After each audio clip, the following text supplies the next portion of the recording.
Hello students, I am Itrat Raza and welcome in I R classes. जैसा कि आपने देखा, इससे पहले जो मैंने इससे प्रीवियस वीडियोस की हैं, उन वीडियोस में मैंने आपको फ्लावर का डिस्क्रिप्शन दिया है। फ्लावर के the outer whorl, calyx, then उसके बाद मैंने करोला, फिर एंड्रोशियम एंड देन गायनोशियम को एक्सप्लेन किया है। मैंने कुछ वीडियोस की जिसमें मैंने स्पोरोजेनेसिस के बारे में बताया, यानी कि एंथर का डेवलपमेंट कैसे होता है, डेवलपमेंट ऑफ एंथर। और आज का मेरा टॉपिक है megasporogenesis. Megasporogenesis, you can say that the development of ovule and the embryo sac is known as megasporogenesis. So you can write development of ovule and the embryo sac.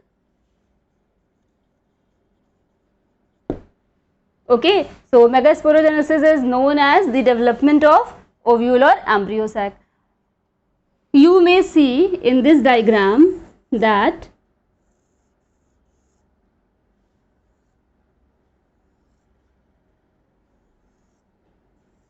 this is the LS of an ovule, LS of an ovule, and this is the embryo sac, right? I already told you about the ovule and the types of ovule in my previous videos. In this video, how this ovule or this embryo sac is developed. Okay, in this video we will discuss about this. इसमें क्या होगा, ये जो ovule है, ये ovule कैसे develop कर रहा है, एम्ब्रियो सैक, एम्ब्रियो सैक क्या है, इसका डेवलपमेंट कैसे होता है, इसकी बात करेंगे। ओके, यहाँ पे जो ये आपका न्यूसेलस था, इस न्यूसेलस की जो हाइपोडर्मल सेल है, कोई भी हाइपोडर्मल सेल न्यूसेलस की वर्क करने लगती है लाइक दी प्राइमरी आर्चीस्पोरियल सेल। देखिए इस तरह से ये आपका है न्यूसेलस, और इसी न्यूसेलस की यहाँ पे बहुत सारी सेल्स हैं।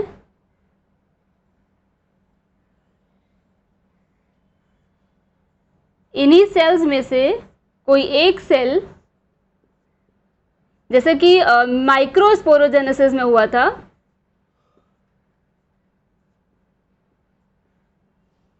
कोई भी एक सेल, मैं यहाँ पे इसको एक रेड कलर के मार्कर से शो कर रही हूँ। सपोज ये सेल है आपकी, इसका न्यूक्लियो जो आपका न्यूक्लियस है वो, और जो साइटोप्लाज्म है, साइटोप्लाज्म कुछ डेंस गाढ़ा सा दिखने लगेगा, जिसकी वजह से ये अलग से उभर के आ जाएगी, आपको ये सेल अलग से शो होने लगेगी prominently. And after some time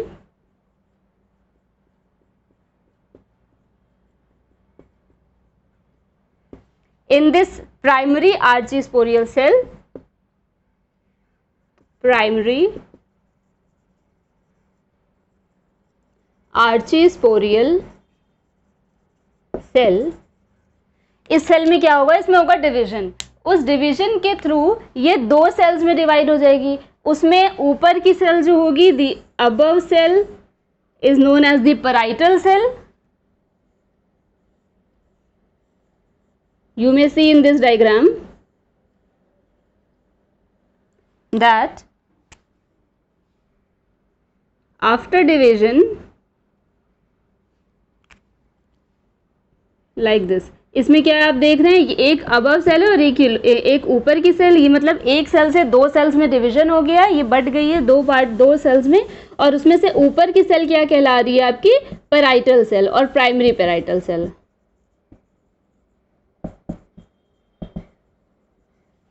इस प्राइमरी पैराइटल सेल में भी कुछ डिविजन्स होते हैं और फिर वो बाद में डीजनरेट कर जाती है।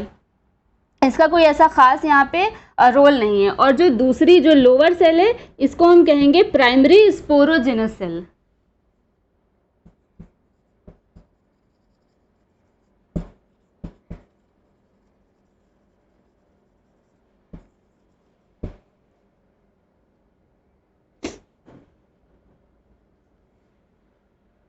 ठीक है, अब ये जो आपकी मैंने बताया प्राइमरी पैराइटल सेल जो है इसमें कुछ और डिविजन्स होते हैं, फिर बाद में डीजनरेट कर जाती है।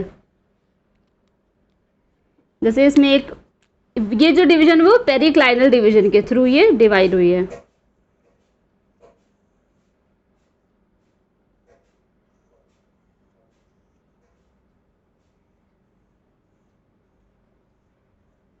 ठीक है, अब इस सेल में सपोज इस तरह से कुछ डिविजन्स होंगे, एक से ये दो बन गए, दो ये जो पैराइटल सेल है उसी में डिवीजन हुआ और ये एक सेल से दो सेल्स में तब्दील हो गई है, बदल गई है।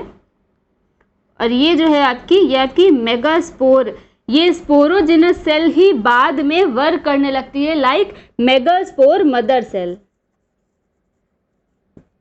अभी तो ये मेगास्पोर है, ये बाद में मेगास्पोर मदर सेल बनती है और फिर इसी में होता है आरडी। आरडी आपको मैं पहले भी बता चुकी हूँ, आरडी मीन्स रिडक्शनल डिवीजन और we can say meiosis. Basically हमारी बॉडी में दो टाइप्स की सेल्स होती हैं, एक होती हैं सोमैटिक सेल्स, एक होती हैं आपकी रेप्रोडक्टिव और सेक्सुअल सेल्स। तो जो आपकी सेक्सुअल सेल्स होती हैं उनमें होता है आरडी यानी कि मियोसिस। यानी यहाँ पे हम बात कर रहे हैं किसकी, एम्ब्रियो बनना है, यहाँ पे आपका ओव्यूल फॉर्म होना है, तो ये कौन सी आपकी सेल है, ये आपकी रेप्रोडक्टिव सेल है, राइट, क्योंकि ये गाइनोशियम के अंदर प्रेजेंट है, आपका फीमेल रिप्रोडक्टिव पार्ट है फ्लावर का, उसके अंदर ये मौजूद है, उसमें प्रेजेंट है। तो ये मदर सेल में क्या होगा, रिडक्शनल डिवीजन यानी कि मियोसिस।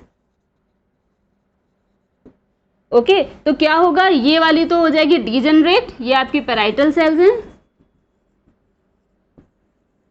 यहाँ पे अंदर बाकी ये खाली घेरा नहीं है, सोचिए समझ लीजिएगा, यहाँ पे इसी तरह से जैसे यहाँ सेल्स बनी है ऐसे ही अंदर ये सेल्स पूरी तरह से भरी होंगी, क्योंकि जितने भी ऑर्गन्स हैं, जितने भी पार्ट्स हैं, फ्लावर के हों या ह्यूमन बींग्स में हो, we all are made up of cells. तो सेल्स तो सब जगह आपको बनानी ही है,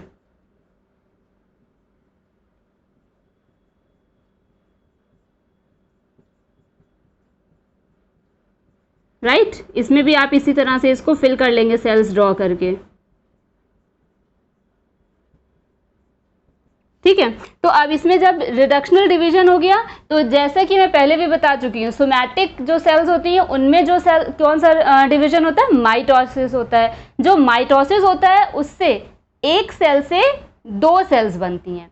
मतलब ये कि हम इतने बड़े कैसे हो जाते हैं, डिवीजन होता है, तभी तो हमारी सेल्स हम लंबे भी हो रहे हैं, हमारी अंदर बहुत सारी ग्रोथ भी हो रही है, प्लस डेवलपमेंट भी हो रहा है, प्लस इसी तरह से जो आपके प्लांट्स हैं वो भी ग्रो कर रहे हैं, उसमें भी डेवलपमेंट हो रहा है। और डेवलपमेंट कैसे हो रहा है, माइटोसिस और मियोसिस, ये दोनों प्रोसेसेस साइमल्टेनियसली हो रही हैं हमारी बॉडी में या प्लांट्स की बॉडी में। तो प्लांट बॉडी में यहाँ पे क्या हो रहा है, मियोसिस हो रहा है, यानी एक सेल से कितनी सेल्स बनेंगी, 4। सेक्सुअल सेल्स या रिप्रोडक्टिव सेल्स में जब मियोसिस होता है तो उन सेल्स में एक सेल से 4 सेल्स बनती हैं। और जो आपका माइटोसिस होता है या माइटोटिक डिवीजन होता है सोमैटिक सेल्स में, उनमें एक सेल से 2 सेल्स फॉर्म होती हैं। तो यहाँ पे मियोसिस में इस फंक्शनल, ये जो मेगास्पोर मदर सेल है, इसमें डिवीजन होगा और ये फॉर्म कर लेगी क्या, 4 सेल्स।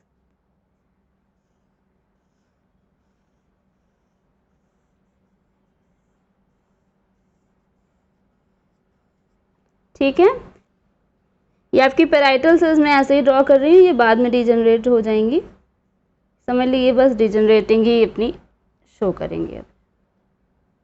और ये आपकी 4 सेल्स हैं, 1 2 3 एंड 4, ठीक है। ये आपकी क्या है,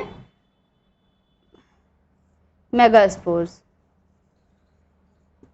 बट हेयर यहाँ पे आपको एक और बात याद रखनी होगी, ये तीनों जो सेल्स हैं, ये तीनों सेल्स फिर से डिजनरेट कर जाएंगी और सिर्फ एक फंक्शनल होगी यहाँ पे, यानी कि सिर्फ एक ही आपका काम जो आगे का है, वो जो आगे आपका एम्ब्रियो सैक का डेवलपमेंट है या एम्ब्रियो का जो फॉर्मेशन है, जो भ्रूण बन रहा है यहाँ पे, वो इस फंक्शनल मेगास्पोर मदर सेल से बनेगा। ये तीनों फिर से डीजनरेट हो जाएंगी, हम कह सकते हैं टूट फूट जाएंगी, और फिर इन्हीं की सेल्स से, इन सेल्स से ये जो हमारी फंक्शनल मेगास्पोर मदर सेल होगी उसको न्यूट्रिशन मिलेगा इनसे, तो ये कर जाएंगी degenerate after some time.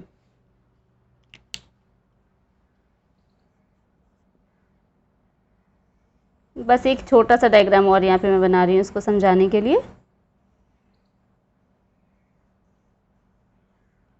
That all the megaspore mother cells will degenerate, ये सारी की सारी क्या कर रही हैं, डीजनरेट कर रही हैं। और एक सिर्फ लास्ट में ये आपकी है जो कहलाएगी फंक्शनल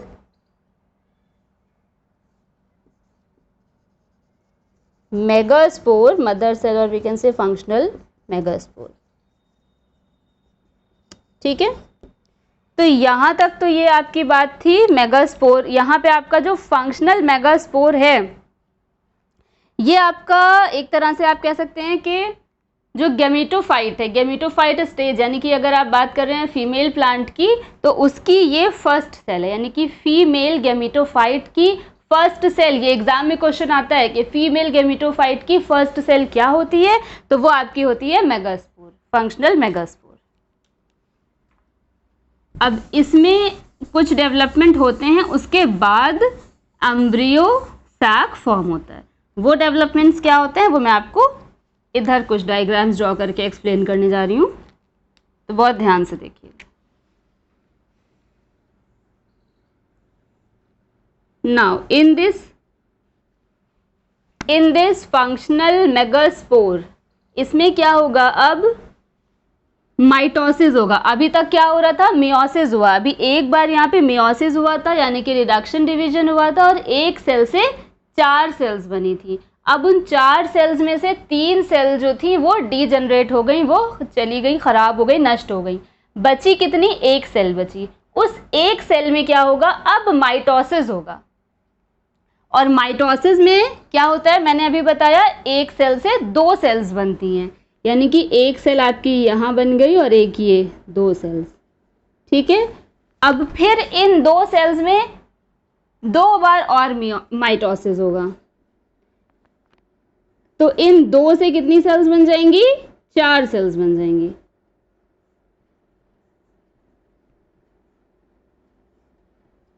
ठीक है, तो यहाँ पे फिर से माइटोसिस हुआ तो 4 सेल्स बनी, फिर से एक बार माइटोसिस होगा और इन 4 सेल से बन जाएंगी 8 सेल्स।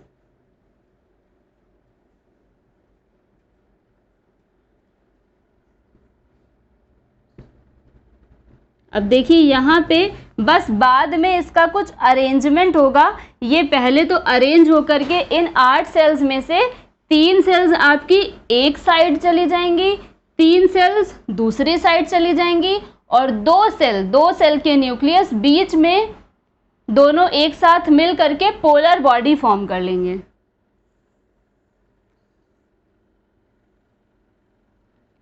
आपको मैंने जो ओव्यूल का डायग्राम ड्रॉ करके बताया था उसमें मैंने बताया था एक होता है आपका चेलेजल एंड, और एक क्या था, मैं इस वीडियो में भी नीचे लिंक शेयर कर दूंगी उस वीडियो का, तो आप वो देख लीजिएगा ओव्यूल से ही, क्योंकि ये रिलेटेड है आपका टॉपिक। तो ओव्यूल में मैंने एक आपको बताया था चेलेजल एंड, और दूसरा कौन सा एंड था, माइक्रोपाइलर एंड। ठीक है, तो जो आपका चेलेजल एंड है 3 सेल्स उधर चली जाती हैं और 3 सेल्स माइक्रोपाइलर एंड की तरफ, और कुछ इस तरह से ये फॉर्म कर लेती हैं आपका एम्ब्रियो सैक। ठीक है, एक फाइनल डायग्राम मैं यहाँ पे आपको बना के खूब अच्छे से समझाती हूँ।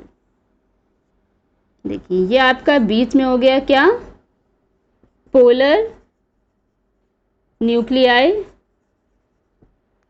ये आपके क्या हो गए, एक तरफ आपका पूरा एग एपरेटस फॉर्म हो जाएगा, दिस इज योर एग, ये एग एपरेटस, और एग के साथ में जो 2 सेल्स होंगी वो इसकी हेल्प करेंगी फर्टिलाइजेशन में, and these are known as सेनर्जिड्स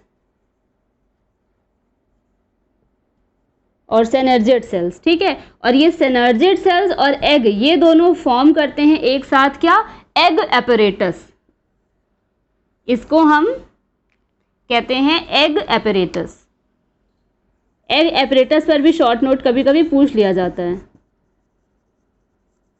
कि एग एपरेटस क्या है। तो एग एपरेटस में क्या आती है, 3 सेल्स आती हैं जो एक साइड पर होती हैं एम्ब्रियो सैक के, जिसमें 2 होती हैं सेनर्जिड्स और एक होती है एग सेल।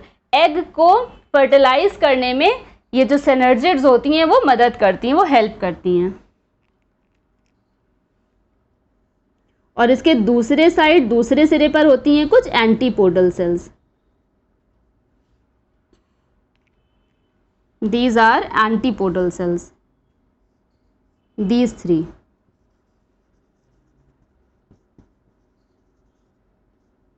ओके और ये आपका बन गया है पूरा क्या, एम्ब्रियो सैक।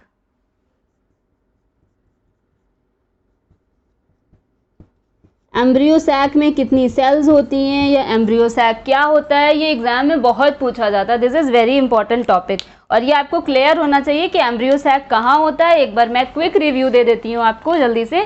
देखिए मैं बात कर रही हूँ एक फ्लावर की, उस फ्लावर में कितने वर्ल्स हैं, 4 वर्ल्स हैं। उन 4 वर्ल्स में सबसे बाहर का जो वर्ल्ड है, जो सबसे आउटर वर्ल्ड है, जो घेरा है सबसे बाहर का, वो ग्रीन पत्तियों से जो होता है, आप ग्रीन जो कली में आप देख सकते हैं, वो क्या होता है, वो आता है आपका कैलिक्स। ठीक है, कैलिक्स के अंदर जो पंखुड़ियाँ होती हैं, जो आपको कलरफुल अलग से दिखती हैं, बहुत अट्रैक्टिव होती हैं, these are known as corolla. उस वर्ल्ड को हम क्या कहते हैं, करोला कहते हैं। ये सब सिर्फ आपके प्रोटेक्शन के लिए होते हैं, क्योंकि जो आपके इनर पार्ट हैं फ्लावर के, वो है एंड्रोशियम और गायनोशियम। इसको हम इसेंशियल वर्ल्ड भी कहते हैं। जो आपके एंड्रोशियम गायनोशियम यानी कि मेल और फीमेल रिप्रोडक्टिव पार्ट्स हैं फ्लावर के, उसको प्रोटेक्ट करते हैं, उसके प्रोटेक्शन का काम करते हैं करोला और कैलिक्स। ठीक, तो ये जो आपका एंड्रोशियम गायनोशियम है, ये आपका 3rd और 4th वर्ल्ड है। एंड्रोशियम यानी कि स्टेमन, ये क्या है, मेल रिप्रोडक्टिव पार्ट है जिसमें होता है एंथर। मैंने आपको एंथर का भी डेवलपमेंट, जिसको कहते हैं माइक्रोस्पोरोजेनेसिस, जैसे आज मैंने डिस्कस किया है मेगास्पोरोजेनेसिस, उससे पहले मैंने वीडियो आपको शेयर की थी जिसमें मैंने आपको माइक्रोस्पोरोजेनेसिस यानी कि एंथर के डेवलपमेंट के बारे में बताया था कि किस तरह से एक एंथर डेवलप कर जाता है, क्योंकि उसमें भी डेवलपमेंट होता है इसी तरह से कुछ। फिर उसके अंदर आपकी आती है कार्पल यानी कि गायनोशियम। गायनोशियम का स्ट्रक्चर कुछ यूं था, इस तरह से नीचे से फूला हुआ भाग होता है, ऊपर कुछ ऐसे होता है, ये आपका स्टिग्मा है, ये आपका स्टाइल फ्लावर का, और ये आपकी ओवरी। और इस ओवरी के अंदर यहाँ पे क्या था आपका, ओव्यूल, राइट। और इस ओव्यूल के ही डेवलपमेंट की आज मैंने आपसे बात की है। और ये जो अंदर एम्ब्रियो सैक है, ये वो एम्ब्रियो सैक है, और किस तरह से ये ओव्यूल और एम्ब्रियो सैक बनता है। आई होप आपको ये वीडियो आज की अच्छी लगी होगी और समझ में भी आई होगी। ओके, तो आप अपने कमेंट्स नीचे कमेंट बॉक्स में ज़रूर बताइए, कोई डाउट्स हो तो उन्हें क्लियर करिए। Thank you so much for watching my video. And अगर आपको वीडियो अच्छी लगी है तो please like, share and subscribe करना बिल्कुल मत भूलिए। Thank you.